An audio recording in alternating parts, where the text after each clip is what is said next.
En ce qui concerne les affaires de cœur, il n'y a pas de bien ou de mal. Chaque décision que tu prends développe ta compréhension de la vie et de l'amour. Donc on nous parle de décisions à prendre. Très bien. Et ensuite, bah ouais, ça continue et ça confirme. Plonge à l'intérieur de ton cœur. Mon amour pour toi est aussi profond que l'océan. Magnifique. Là, on vous dit de prendre tout simplement une décision avec votre cœur. Alors, très bien. Est-ce que... Oui, non. Alors, je range cet oracle-là et j'ai pris l'autre oracle, Lumière de Fée. Non, c'est pas Lumière de Fée, c'est l'oracle du Pays des Merveilles, pardon. Je me mélange les pinceaux. Donc, on va compléter avec l'oracle du Pays des Merveilles pour savoir quels sont les autres messages si nous avons plus de précision. Voilà, et ici nous avons deux cartes complémentaires. De plus en plus curieux, découverte, enquête, étrangeté et curiosité. Mhm. Et enfin, persévérance, effort intense et progression. Bon, de toute façon, là, vous sentez que les choses se transforment dans cette relation, mais ça vous laisse interloquer. Vous vous posez beaucoup de questions et vous vous demandez si ça vaut la peine de continuer ou si il est préférable d'arrêter. Là, vraiment, ce qu'on vous dit, c'est prenez la décision avec votre cœur, hein. C'est ça le plus important.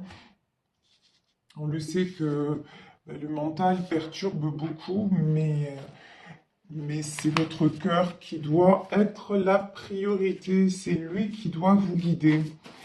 Alors, on va prendre le Véline pour savoir dans cette situation, en fait, comment se passe clairement cette situation dans votre vie. Bon, déjà, la première carte qui sort, c'est la carte du feu. Alors le feu, ça peut être les conflits, ça peut être la passion aussi, hein. C'est une relation. Alors là, ce que j'entends, c'est que c'est une relation très, très, très intense. Et c'est pour ça que ça vous interroge autant, c'est pour ça que vous vous posez tellement de questions. C'est pour ça que c'est pas facile aussi de prendre une décision concernant justement, votre autre et ce que vous vivez dans votre vie sentimentale. Ici, nous avons la réussite et nous avons la famille. Bon, écoutez, réussite et famille, de toute façon, vous, ce que vous voulez, c'est du sérieux. Vous voulez que cette relation soit une relation saine, sereine, et vous avez peut-être comment dire, la volonté de créer une famille avec cette personne. Alors, ici, la fatalité et les pourparlers. Moi, j'ai l'impression qu'il y a du bon qui arrive, hein. Ici, on a les pourparlers, mais c'est quand même tombé à l'envers. Et la fatalité tombée à l'envers. J'ai l'impression que vous voyez les choses sont en train de s'arranger pour vous, que tout est en train de se mettre en place, que certes, vous avez attendu, certes, vous avez fait peu preuve et vous faites encore, je pense, preuve de persévérance, mais pour moi, ça va payer. Voilà, ici, la famille et la nouvelle. Ouais, moi j'ai quelqu'un. Alors, si vous êtes actuellement, si vous avez des difficultés dans votre couple, alors si c'est déjà une vie de famille, mais qu'en ce moment c'est compliqué, on vous dit que ça va être la fin, que votre autre a fait des compréhensions, qu'il ou elle est en train de changer et que les choses vont s'arranger. Et si vous êtes en séparation, en non-communication avec quelqu'un, on vous dit que vous allez recevoir des nouvelles. Euh, j'ai un autre message aussi pour les triangulaires, c'est que là, pour les triangulaires, on vous dit ne vous fiez pas aux apparences. Je m'explique. C'est-à-dire que vous avez peut-être le sentiment que votre autre, s'il est déjà ou si elle est déjà en couple, que tout va bien dans sa famille, que c'est la vie rêvée des anges, que dans son foyer, dans ce foyer qu'il ou elle a reconstruit, tout va bien. Et là, on vous dit, ne vous fiez pas aux apparences. C'est ce que cette personne a à cœur de vous montrer, mais c'est pas la réalité. Là, ce que je ressens, c'est que c'est pas la réalité. La réalité, c'est que c'est quelqu'un qui pense toujours à vous, qui veut revenir vers vous et qui ne sait pas trop, hein, pour le moment, qui ne sait pas trop comment faire. C'est quelqu'un aussi qui a été comment, déstabilisé, voilà, de plus en plus curieux, pour moi c'est ça. C'est quelqu'un qui a été déstabilisé par votre réaction. Alors si cette personne vous a quitté, a mis de la distance, c'est quelqu'un qui s'attendait à ce que vous, pardon, hein, mais à ce que vous rampiez. Et c'est pas ce que vous avez fait en fait. Vous avez dit, ok, ok, bon ben ça s'arrête, et vous n'avez pas cherché plus d'explications que ça. Vous ne lui avez pas couru après, vous avez accepté, même si forcément hein, ça vous a fait mal. Ici, on a la carte du procès à l'envers, mais vous, de toute façon, vous avez compris que vous aviez, entre guillemets, un problème, c'est-à-dire l'héritage, la trahison. Quand je dis vous aviez un problème, c'est-à-dire que dans cette histoire, ben, comme nous tous, dans chaque histoire, nous avons notre part de responsabilité. Et vous, votre responsabilité, c'est que vous avez trop accepté, et peut-être pendant trop longtemps. Cette histoire, vous voyez ici, on nous parle de la blessure de trahison. Et peut-être que ça fait plusieurs fois que vous avez ben, le même genre de relation, c'est-à-dire vous êtes avec quelqu'un, tout marche bien et tout ça, et puis d'un coup, cette personne vous trompe, quoi. Et vous comprenez pas ce qui vous arrive. Mais sauf que là, ben, là, c'est pas pareil. Cette fois, c'est pas pareil parce que vous avez fait un cheminement personnel. Vous vous êtes rendu compte que cette foutue blessure de trahison que vous avez, ben, il était temps, avec la carte de l'héritage, il était temps de la régler une bonne fois pour toutes. Du coup, ben, vous êtes plus serein ou plus sereine. Vous prenez plus la tête. Vous n'allez pas prendre la tête non plus à la personne qui est partie. Vous vous dites, bon, ben, écoutez, maintenant, écoute, c'est comme ça, tu veux pas, c'est trop compliqué, mais moi, c'est fini. Je ne vais plus m'embourber avec qui que ce soit, même avec toi, même si je t'aime, même si j'ai envie de construire avec toi, puisqu'ici nous avons la carte du bonheur, même si ben, je peux pas m'empêcher de t'aimer, il y a toujours quelque chose qui m'attire vers toi, mais en même temps, de plus en plus curieux et persévérance, mais en même temps, je continue à bosser sur moi pour m'accorder de plus en plus le bonheur sans avoir besoin de qui que ce soit, euh, sans attendre. Voilà. Je veux le bonheur, mais je ne l'attends pas de quelqu'un en particulier. En tout cas, je travaille sur moi pour faire en sorte déjà de m'aimer moi-même et d'être heureuse et d'être heureux moi-même bien dans mes baskets, bien avec moi. Après, tu veux faire partie, tu es dans cet état d'esprit, tu veux faire partie de ma vie dans ces conditions, bienvenue, c'est génial. Mais tu es juste là pour me casser la tête, en fait, hein, pour me créer des soucis ouais, avec les ennemis. Et quand tu viens me voir, à chaque fois, tu es perturbé, à chaque fois, c'est moi qui te remonte le moral, à chaque fois, et puis, d'un coup, tout va bien, d'un coup, plus rien ne va. C'est bon, laisse-moi tranquille, fous-moi la paix. Voilà, je suis bien chez moi. Voilà, la carte des pénates, c'est ça. C'est maintenant que je commence à m'équilibrer, que je suis bien chez moi, que je recommence à prendre soin de moi, je vais plus t'autoriser non plus à me mettre le bordel. Et ça, c'est très bien. Et du coup, votre autre, ça le déstabilise parce que il ou elle s'aperçoit que l'emprise, elle est finie, quoi. Alors ici, j'ai pris le tarot des belles créatures. Ici, nous avons la carte du mât. Le mât, c'est le fou, c'est le nouveau départ. Elle était tombée à l'envers, mais là, de toute façon, on me dit de la remettre à l'endroit. Parce que non, ce nouveau départ, oui, c'est vrai que pendant longtemps, vous avez hésité à vous éloigner de cette personne. Mais maintenant, ce qui est fait, voilà. Et maintenant, vous tracez votre route, encore une fois, tout en espérant qu'il ou elle revienne et avoir le bonheur et construire avec lui. Hein. Donc ça reste votre rêve, ça reste votre espoir. Mais bon, après, il n'est pas là ou elle n'est pas là, c'est pas grave, hein, on continue. Le chemin, la vie est belle, la vie vaut d'être vécue, et puis la vie aussi, c'est des rencontres inattendues, alors pourquoi pas, il faut y aller maintenant, je veux dire, il faut plus se laisser freiner par qui que ce soit. Ici, nous avons le valet d'épée. Et nous avons, pardon, le roi de bâton. Ouais.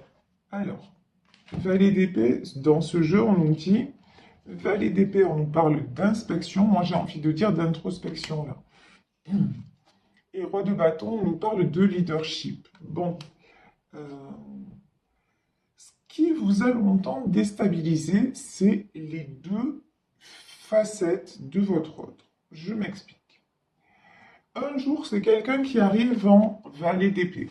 Alors, valet d'épée, c'est quelqu'un d'un petit peu immature, qui a un peu besoin de maman, on va dire ça comme ça, qui a besoin d'être rassuré, qui a besoin euh, d'être chouchouté, mais aussi d'être valorisé. Donc, un coup, il arrive, il est craquant, quoi, il est fragile, ou elle est craquante, pareil, hein, vous adaptez, ou elle est craquante, fragile, toute mignonne, machin, donc, ben voilà, vous fondez. Et puis, une fois que la crise est passée, on va dire ça comme ça, une fois que cette personne a eu ce qu'elle voulait, ben hop, ça devient transformation, un roi de bâton. Ça devient quelqu'un d'un peu autoritaire et qui ne tient pas beaucoup compte de vos propres désirs, en fait.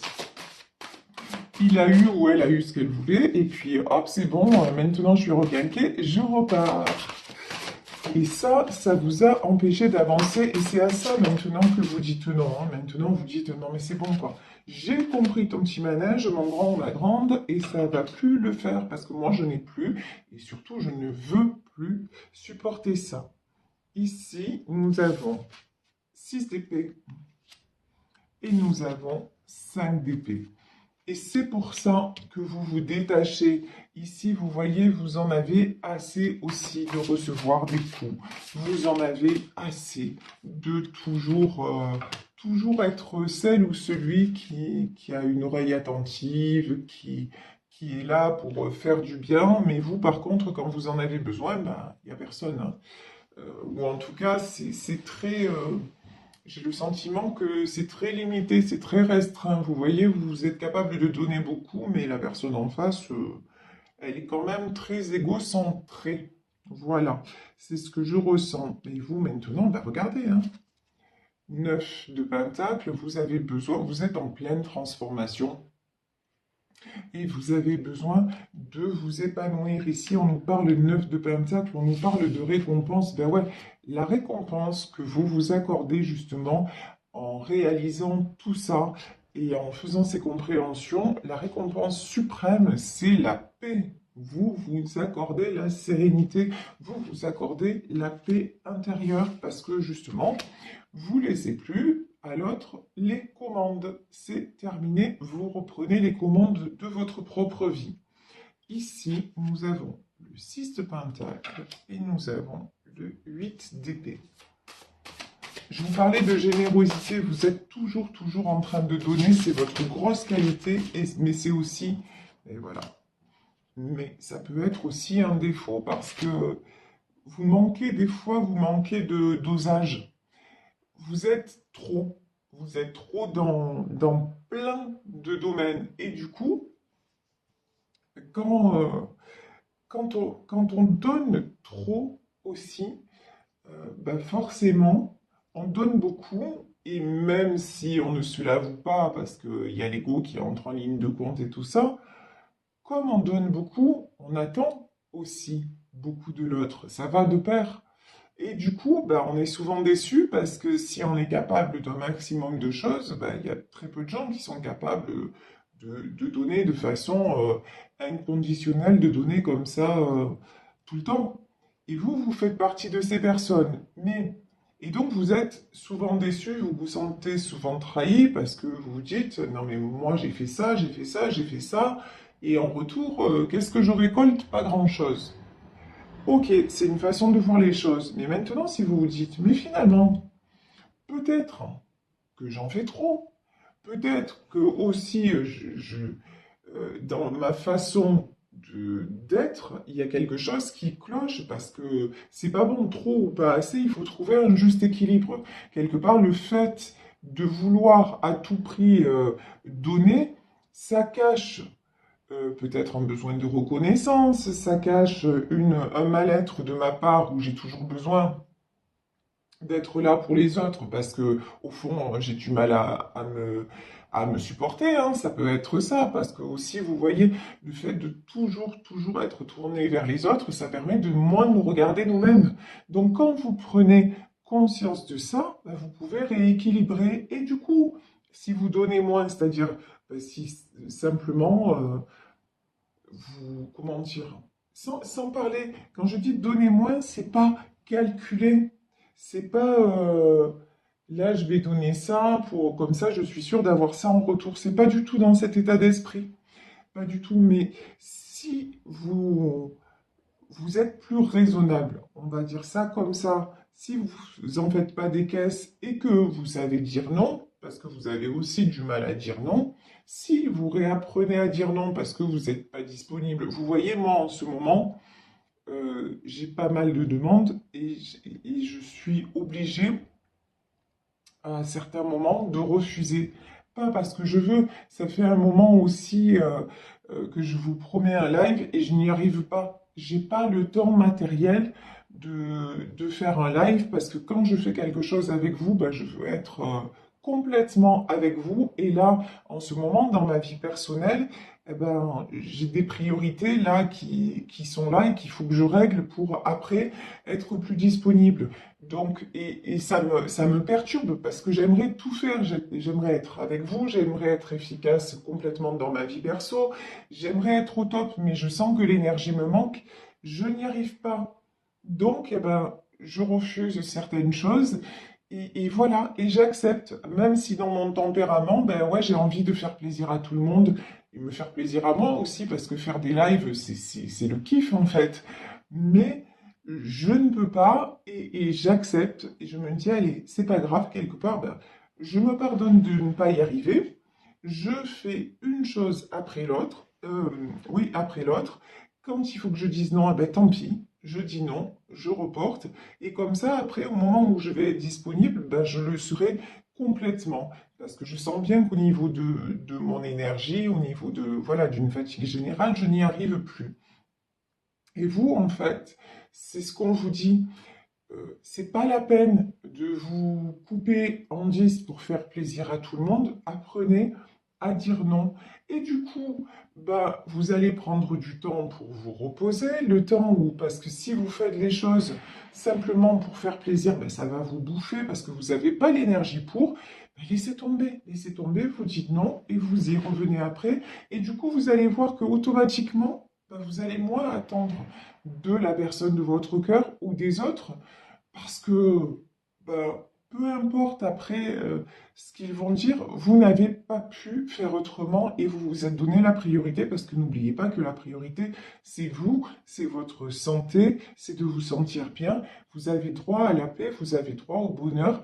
Là, vous faites en sorte de ne pas vous laisser déstabiliser. Donc, continuez sur ce chemin. C'est vraiment important parce que comme ça, ici, le 8 d'épée, comme ça, vous vous sentirez pas sans arrêt blessé, trahi, déstabilisé. Du moment où vous apprenez justement à vous poser, à dire non et à vous pardonner aussi, de dire, ben non, je peux pas être sur tous les fronts, c'est pas possible.